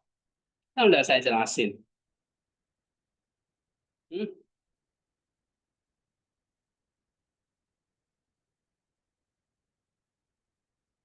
Ya, kita carinya Kristus nih. Ya, malah di sini berpartisipasi dalam kehidupan Kristus. Dialah sang dokternya, penyakit kehendak itu spesialisnya. Gak ada lagi yang lain di dunia. Mungkin dokter spesialis gigi banyak ya kan, jantung banyak, ratusan ribuan kalau di Indonesia. Lagi di dunia ya kan. Penyakit kehendak spesialisnya cuma satu nih. Gak ada di negara manapun, ya cuma Kristus yang sudah naik ke surga ini. Gimana ceritanya ini? Kalau ditanya orang, kenapa kok cuma Kristus ya yang bisa menyembuhkan kehendak manusianya? Ya, hanya dia dokter yang bisa. Ya iya, kenapa dia dokternya? Karena dia udah menjalani proses bagaimana ketika di posisi bagaimana mempunyai kehendak tersebut dan sudah mengetahui bagaimana cara menghadapi ketika ada di situasi tertentu seperti ada masalah atau apalah. Jadi dia bisa menggunakan kehendaknya dengan baik. Nah, contohnya itu di Getsemani kan? Iya. Nah, jadi Yesus itu sudah menyembuhkan kehendak manusia itu. Buktinya apa? Buktinya apa? Dia punya kehendak nggak? Manusia punya. Tapi sudah disembuhkan belum oleh dia? Sudah. Kehendak manusianya sudah disembuhkan. Buktinya apa? Contoh di Getsemani. Kehendak manusianya sudah tadi selaras. Sudah apa? Dua kehendaknya sudah bekerja dalam harmoni.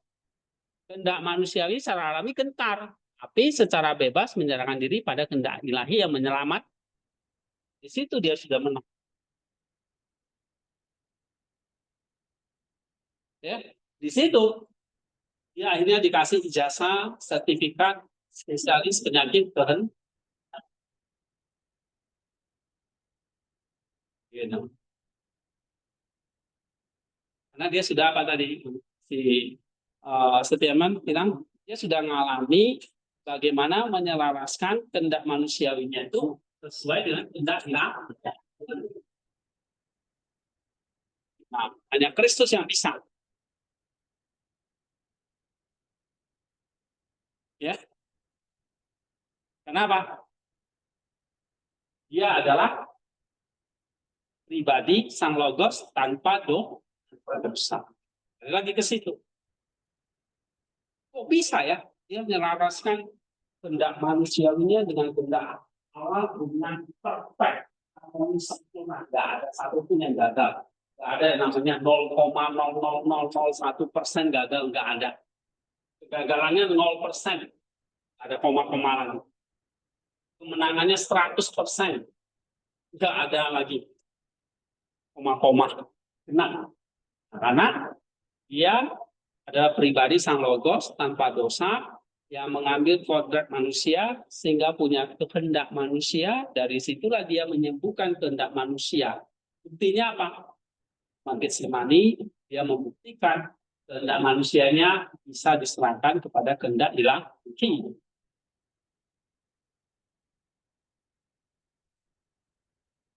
Berarti ini dokter yang lulus ini, ya kan? Hanya dia yang lulus. Nggak ada lagi yang lain bisa lulus ini. Nggak ada yang punya gelar SP, PK, itu nggak ada. Cuma Yesus Kristus. Nah, maka supaya kita bisa sembuh, ya kita cari dong dokternya. Kan gitu. Kalau kamu sakit gigi, kamu cari dokter gigi. Bukan dokter hewan kan? Nah, kalau kamu sakit kehendak, carinya siapa? Kristus. Dialah spesialisnya. Nah, lalu kamu ke dokter nih. Si dokter nanya kamu dong, Pak, mana? Ini kanan atas bawah.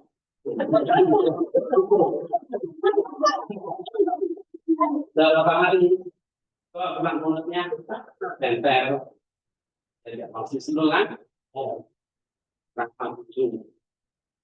Udah bawa busuk. Nah, kita datang pada dokter, kita juga ditanya sama Kristus. Ya, tanya, oh ini sakitmu nih, enggak mau. Berarti habis itu dokternya ngapain? Selesai. Nih, aku obat. Ya, ke apotek. Kamu minum 3 kali sehari. Kemarin kamu gitu kan? Udah sembuh ini. Udah, coba lihat.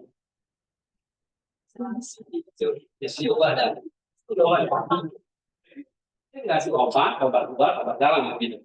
Nah, Kristus sudah sama. Dia kasih kamu obatnya apa? Ini, sakral. Itu obat. Jadi ini bukan cuma tingkah laku agamawi ya.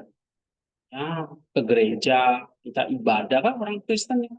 Ke masjid. Orang bisa ke masjid. Orang Kristen ke gereja. Baca Alkitab. Itu bukan cuma tingkah laku agamawi. Tapi kamu harus lihatnya itu sebagai apa? Oh, ya, obatnya main gereja. Nah, nanti kalau kita belajar tentang gereja, kenapa obatnya itu di gereja? Karena dialah rumah sakit nih. Kamu obatnya kemana? Bukan ke Indomaret kan? Tapi ke puskes. Rumah sakitnya di situ. Ke Indomaret. Itu shopping.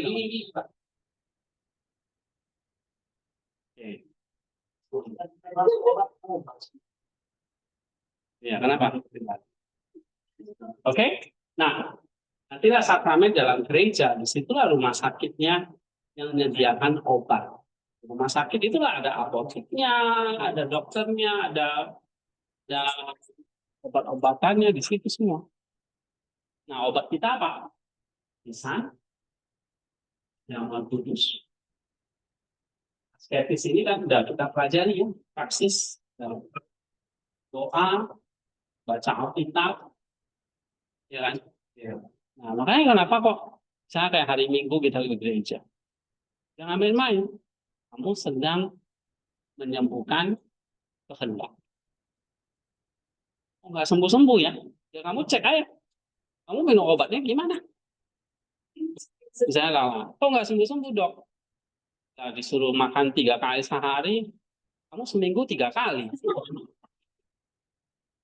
Ya kan? Gimana sembuh lah? Gitu. Sehari 3 kali, kamu dengarnya seminggu sekali. Ya udah goodbye. Gitu. Jadi kita mesti makan, minum, obatnya teratur. Nah, berarti kita harus malam praksisnya teratur. Jangan cuma pas kelihatan dosen aja baru praksisnya baik. Ketika praktek kayak setan. Ada itu. Ketika praktek kebiasaan lamanya muncul semua. Makan nggak bisa cuci piring, baju nggak dicuci, pelayanan asal-asalan, gitu. Itu karena sisnya bukan untuk dilihat oleh orang, tapi dilihat sama dengan Kristus. Kamu partisipasi di dalam Kristus. Ya, jadi kalau dalam Kristus, ya, itu dokter yang baik, bala yang baik. Oke, jangan telepon kamu, Lala, kamu udah minum obatnya belum? 3 kali sehari, jangan lupa. Nah, itu siapa? Dokter yang baik. Baik, itulah dilakukan oleh gereja. Kamu nanti sebagai pendeta, pelayan Tuhan, ya kan? Ingetin jemaatmu, jangan lupa minum obat. Kalau dokter sekarang kan enggak,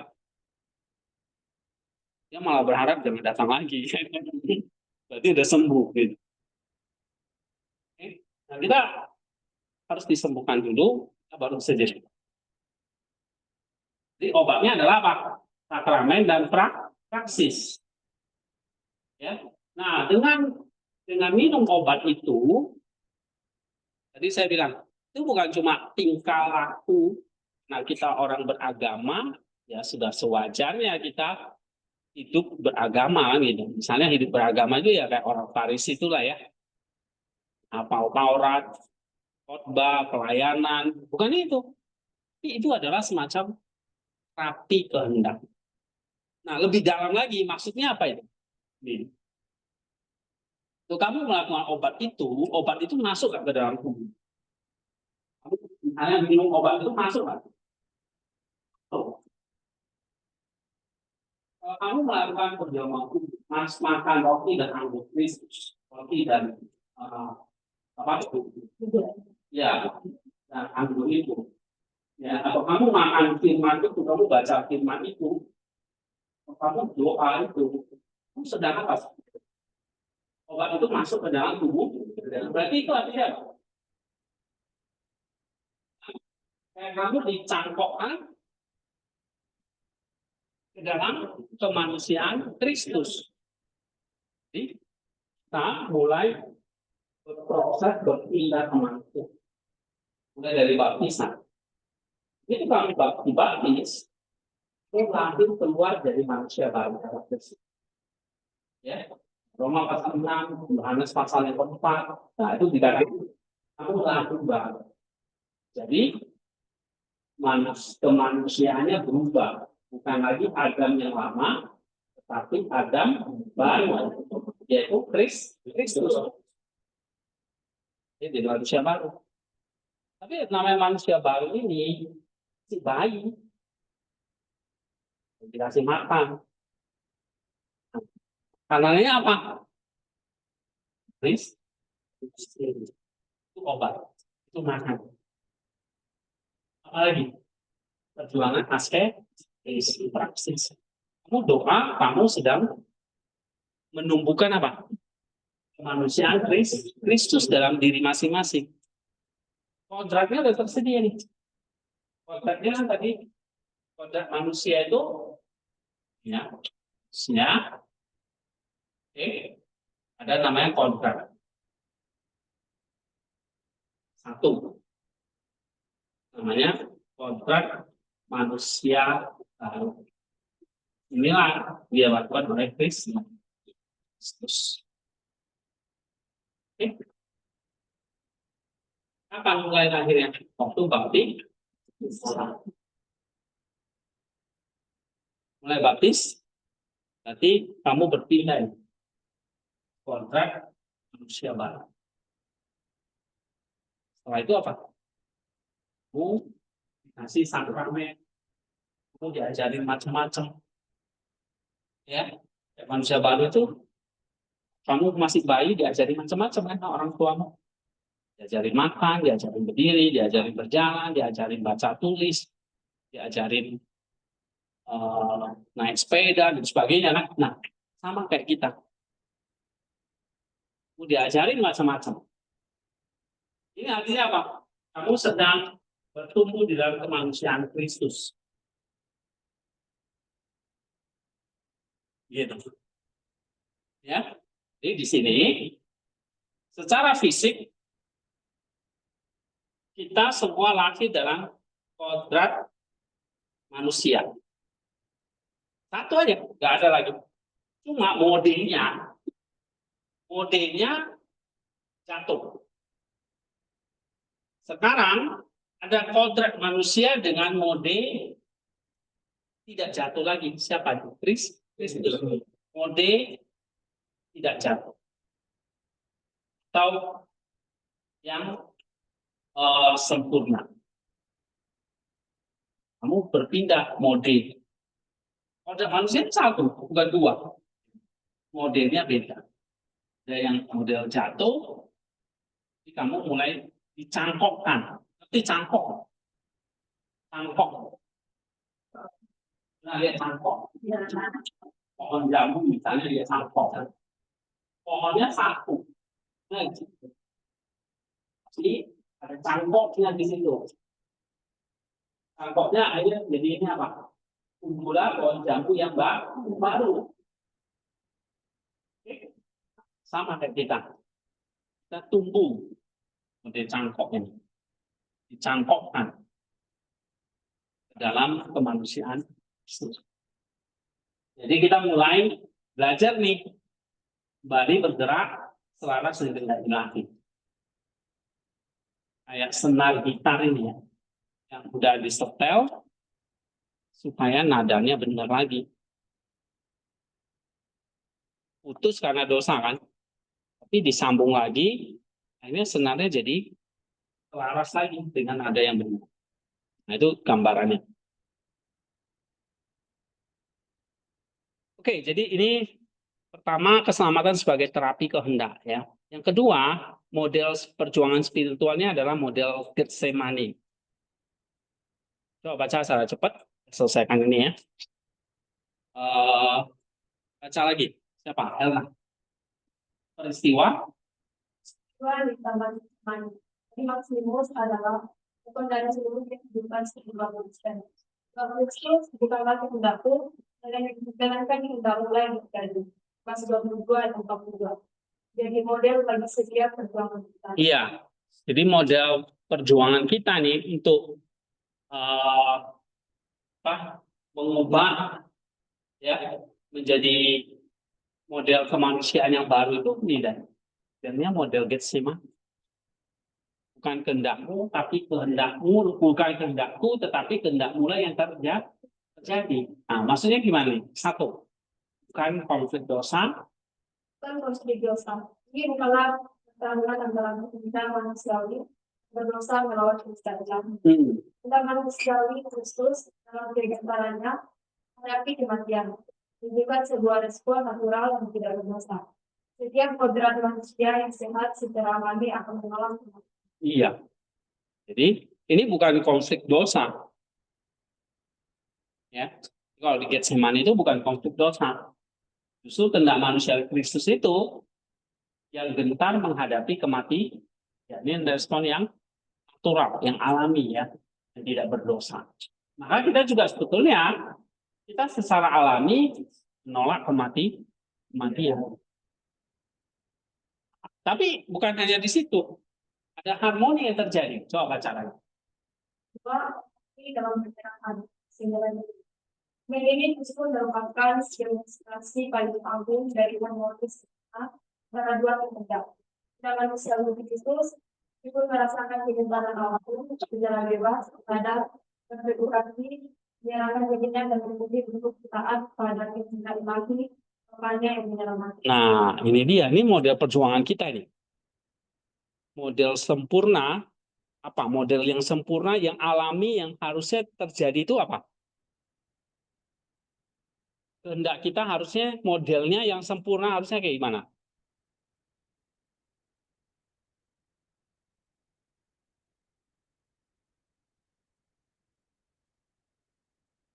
Ya kayak kehendak manusiawi Kristus. Kehendak kita harus seperti apa? Merasakan kegentaran, ya kan? Kita ya masih bisa takut, kita masih bisa sedih, kita masih bisa sakit, kita masih bisa dikecewakan, marah dan sebagainya. Itu wajar. Kegentaran alami namanya. Tapi dialami secara apa? Bebas, sadar, penuh kasih, kehendak kita diserahkan kepada memilih menyerahkan dirinya, memilih untuk taat pada kehendak Allah. Itu dia. Inilah yang kita mesti kerjakan. Bebas, sadar, penuh kasih, menyelaraskan kehendak manusiawi kita, taat atau selaras dengan kehendak ilahi Bapa. Kayak di Getsemani itu. Bukan kehendakku, tapi apa? Kehendakmu yang terjadi. Mu-nya itu siapa? Bukan temanmu. Jangan kehendakku lah, kehendakmu aja lah, Sub. Sama aja kan. Yuk kita mencuri, yuk. Jangan kehendakku ya, Sub. Kehendakmu aja, Sub. Mau curi berapapun, Sub. Ya sama aja. Oke, tapi kehendak nah, kita responnya adalah seperti kehendak manusiawi Kristus. Jadi sekali lagi, kenapa? Karena kita udah berpindah mode kehendak Kristus, kehendak manusiawi Kristus tadi. Berarti kita ikuti dia. Kehendak manusiawi Kristus itu kayak gimana waktu di Getsemani? Waktu di Getsemani kehendak manusiawinya bagaimana? Gentar. Kita juga bisa mengalami gentar kan? Tapi dia secara bebas, sadar, penuh kasih, menyerahkan dirinya dan memilih untuk taat kepada kehendak ilahi Bapaknya yang menyelamatkan. Sama seperti kayak kita. Nah, kita disuruh berpartisipasi. Partisipasi tahu kan? Ikut serta, ambil bagian. Jadi sama seperti Kristus tadi.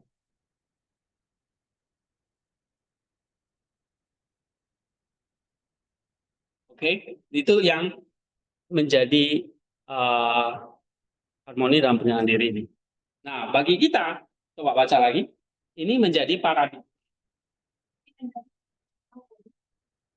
Dari panggil dalam setiap pencobaan, kita lakukan hal yang sama.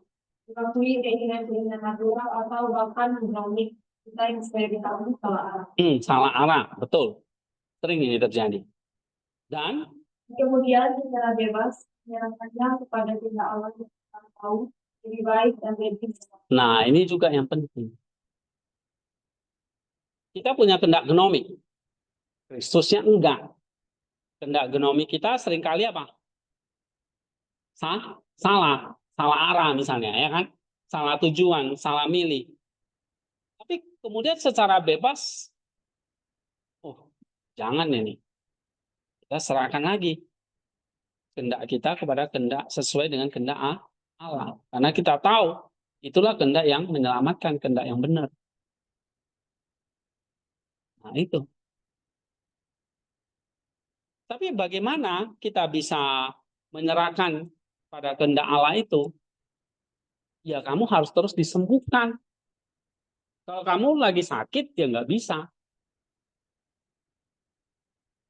Terus disembuhkan. Caranya gimana? Ya minum obat.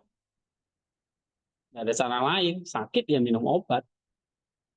Obatnya apa? Obatnya apa tadi? Ini.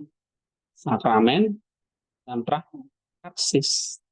Praksis, teoria, teologia. Nah, itu obatnya. Ya. Sama kayak kamu sakit, nggak minum obat, ya tetap sakit. Ya nggak bisa kamu bekerja. Oke. Jadi sambil sakit, sambil minum obat, kita terus bekerja. Nah, ini Getsemani.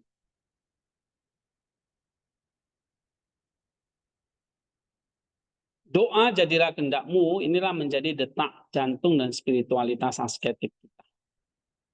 Jadilah kehendakmu. Itu selalu kita ingat. Coba kita baca sama-sama ya. 1, 2, 3.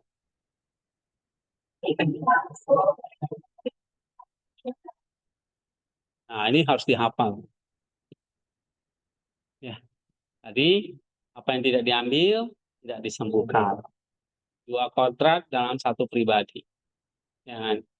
Nah, ini bukan kehendakku tapi kehendakmu yang terjadi. Nah, kehendakmu yang terjadi ini yang penting.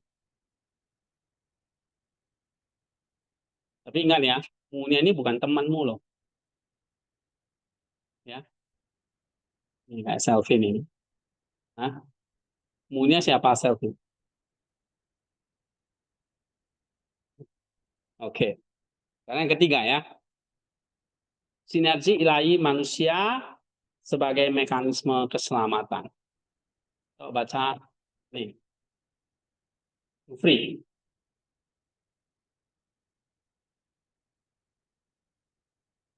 Bingung ya. Sekali sebagai mekanisme.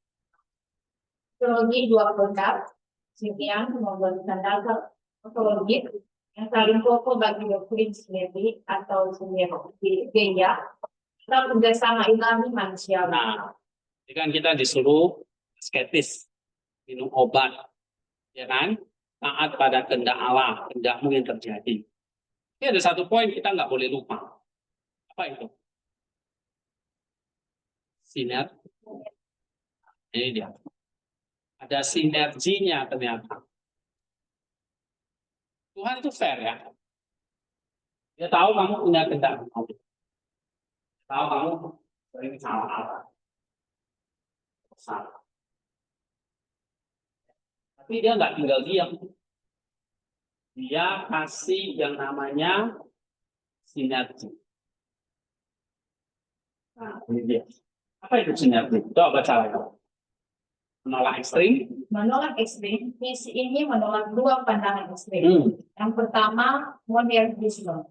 Gagasan bahwa keselamatan adalah 100% karya Allah yang meniadakan atau memaksa kehendak manusia. Ini secara implisit akan meniadakan realitas kehendak manusia yang Kristus. Jadi kita nggak percaya tentang monergisme. Coba sebut. Apa itu monergisme?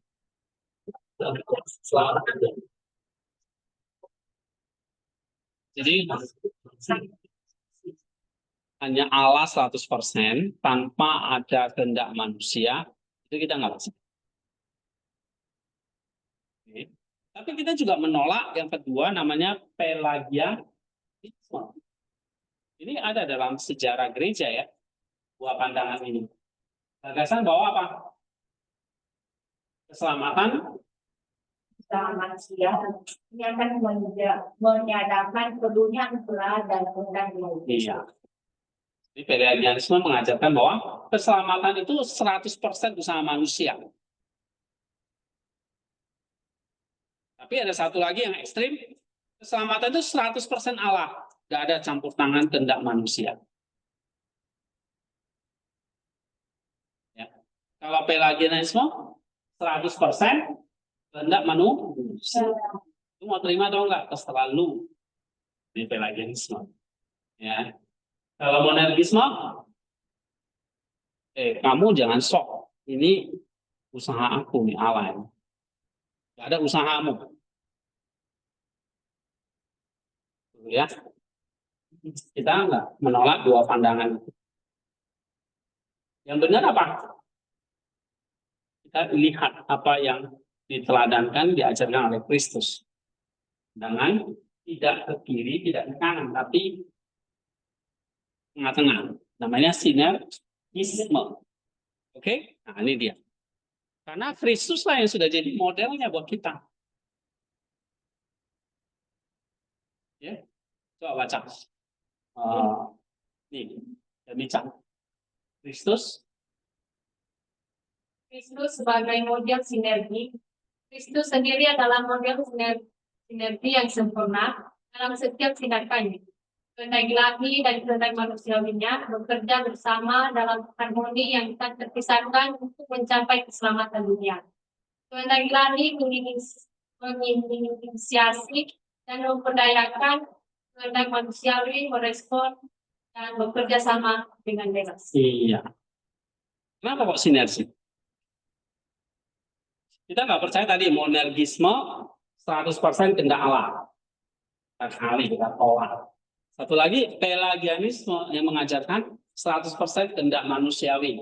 Tolak. Tapi kita undangannya adalah sinergisme, sinergi. Kenapa? Kok sinergi yang benar? Kenapa?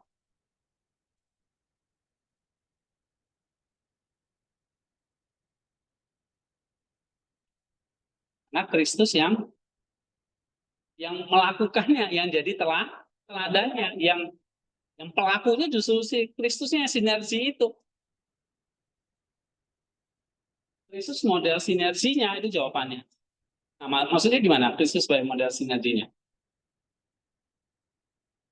Hah? Lihat lagi, Kristus punya dua kehendak. Nah, kehendak Allah 100%, kehendak manusia 100%. Jangan kamu diskon ya, 50-50 ya. Oktober. Oke, 100 kehendak ilahi, 100% kehendak. Nah, dua-duanya itu gimana? Saling memberontak, tapi saling bekerja sama. Ini saling bersinergi. Contoh paling nyata itu ya tadi. Contohnya tadi, Taman Getsemani, ya walaupun banyak contoh yang lain ya. Nah, Taman Getsemani itu paling jelas.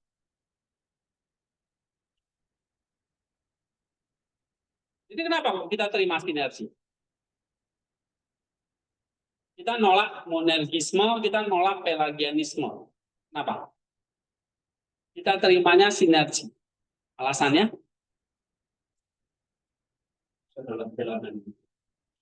Iya, Kristus yang jadi model sinerginya.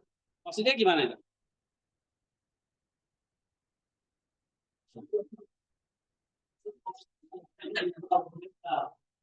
Hah? Dan Kristus itu memiliki dua kehendak yang spesial kehendak lain. Nah, terus kenapa? Karena Kristuslah punya dua kehendak manusia dan Allah yang bekerja secara harmoni. Itulah sinergi. Inilah model yang mau kita terapkan. Jadi kamu 100% bekerja sama dengan bebas dengan kehendak Allah. Kehendak Allah yang pertama dulu, menginisiasi, artinya yang ambil inisiatif dulu. Inisiasi dulu. Dan dia yang memberdayakan. Tapi kehendak bagian kita, kehendak manusiawi kita apa? Respon dong. Jangan diam saja. Ya, merespon segala sesuatu yang Tuhan ajarkan. Tuhan ajarkan, ayo kamu berjaga-jaga, respon berjaga-jaga. Cuek. Itu namanya respons. Kerjasama. Oke, kerjasama. Apa itu sinergi? Apa itu sinergi? Ini. Kehendak Allah dan kehendak manusiawi bekerja sama. 100% Allah menginisiasi dan memberdayakan, kita kehendak manusiawi juga 100% merespon dan bekerja sama.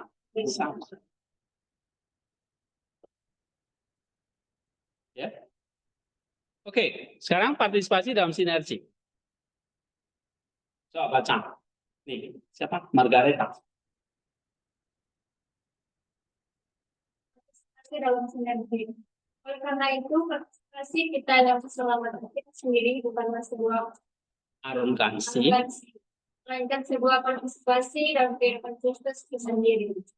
Anugerah Allah tidak menghancurkan kehendak kita, sebaliknya Ia membebaskan kehendak kita dari perbudakan dosa sehingga kita akhirnya dapat secara otentik bekerjasama dengannya menuju pengilahian kreasi. Iya. Gimana kita partisipasi dalam sinerginya?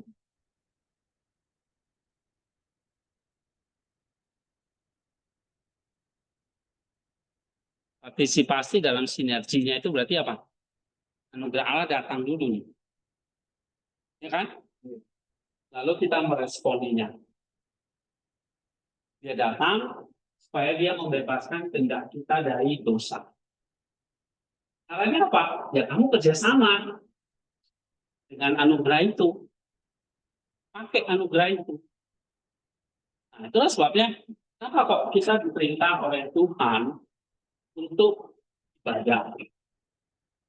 Ya, katakanlah contoh paling sederhana sehari-hari itu doa. Yesus itu doa dulu di Getsemani sebelum dia ditangkap dan disalib. Kok dia selalu berdoa? Karena doa itu adalah apa? Nah, doa itu bukan tujuan, tapi doa itu menjadi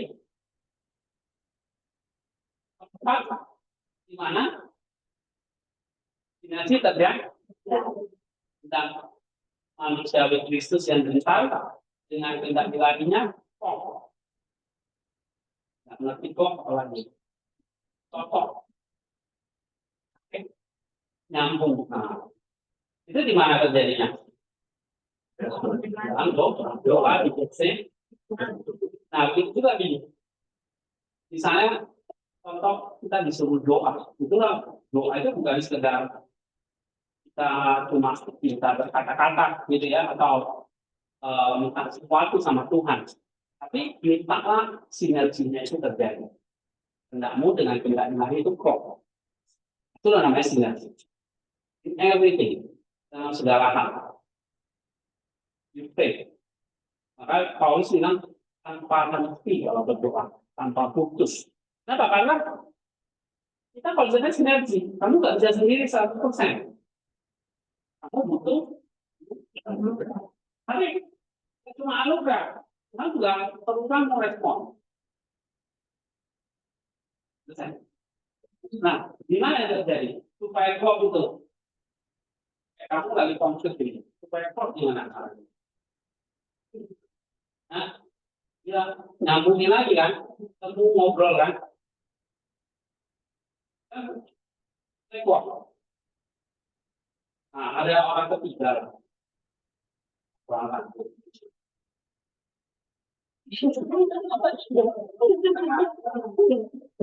kamu tempat topik, ada kan? Sekali lagi, ya, salah sama tahun. Nah, karena kita fokus itu nggak, tapi terjadi di dalam doa, dalam komunikasi, ya. Sehingga begitu doa itu terjadi, maka kehendaknya itu memberdayakan kita ilahinya, membebaskan kita dari perbudakan dosa, sehingga egoisan kita nggak bisa mengampuni, semua itu dilepaskan. Okay? Jadi in everything is sinergi, selalu sinergi. Ingat, yang kamu putusin itu kehendakmu, tapi itu sudah klop nggak dengan kehendak Allah.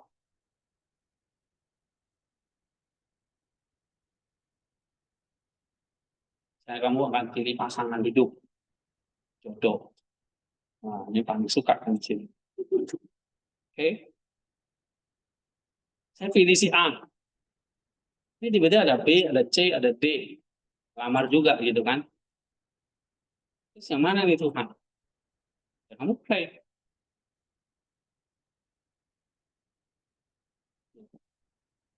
Terus ya dalam segala hal kita selalu pakai kehendak genomik kita.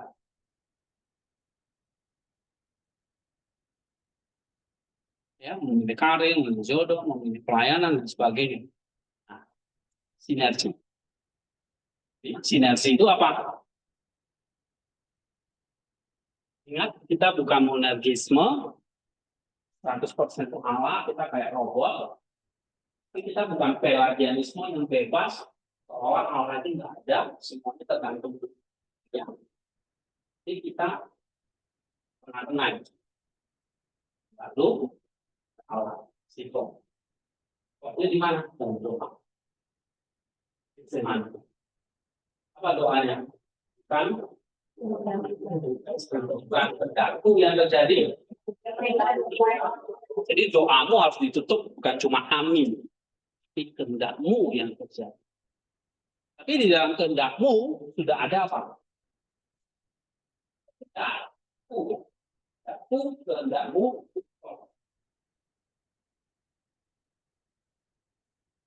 Nah, itu. Ya, jadi salah satunya simple. Karena di dalam doa ada sinergi. Ya, oke. Masih ada 2 bab, 3 bab, 5, bab 6, bab 7, 3 bab. Kalau diteruskan sampai jam 12 malam. Ya, oke.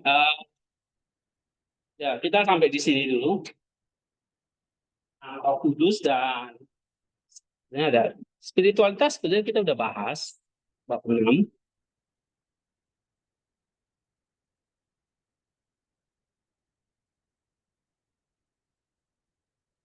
Oke, dan terakhir bab 7 psikologi. Nah, untuk semester depan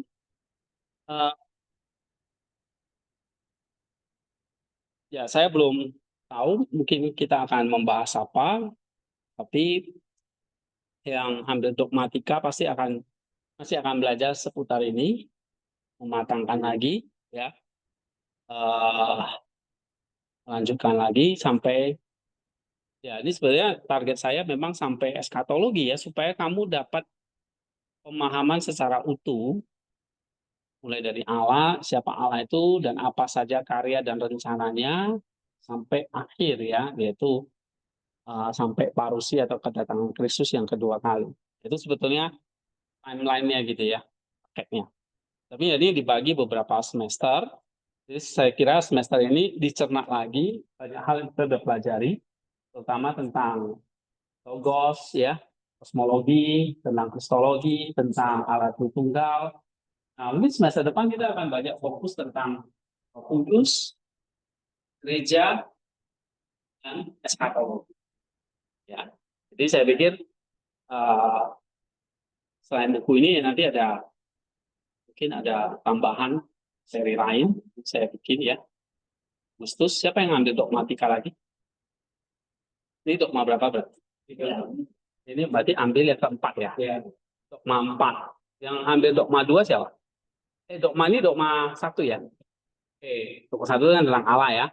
Jadi dogma 2 ya sebetulnya belajar tentang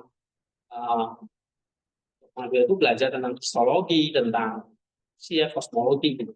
Jadi kita beda. Nih ya. Sebetulnya saya acak sih ya, campur-campur sih. Kalau bicara tentang Allah ya pasti bicara semuanya. Gereja dan sebagainya. Jadi kadang-kadang nggak terlalu sepatnya nggak terlalu ini. Tapi yang ambil dogmatika berarti semester depan dogma 4, 2, dan habis ya. Habis yang mana ya habis? Jadi berarti yang semester ini yang ambil apa? Dogma 5 ya. Oh berarti semester depan 5 habis. Ada dogma 6 kan?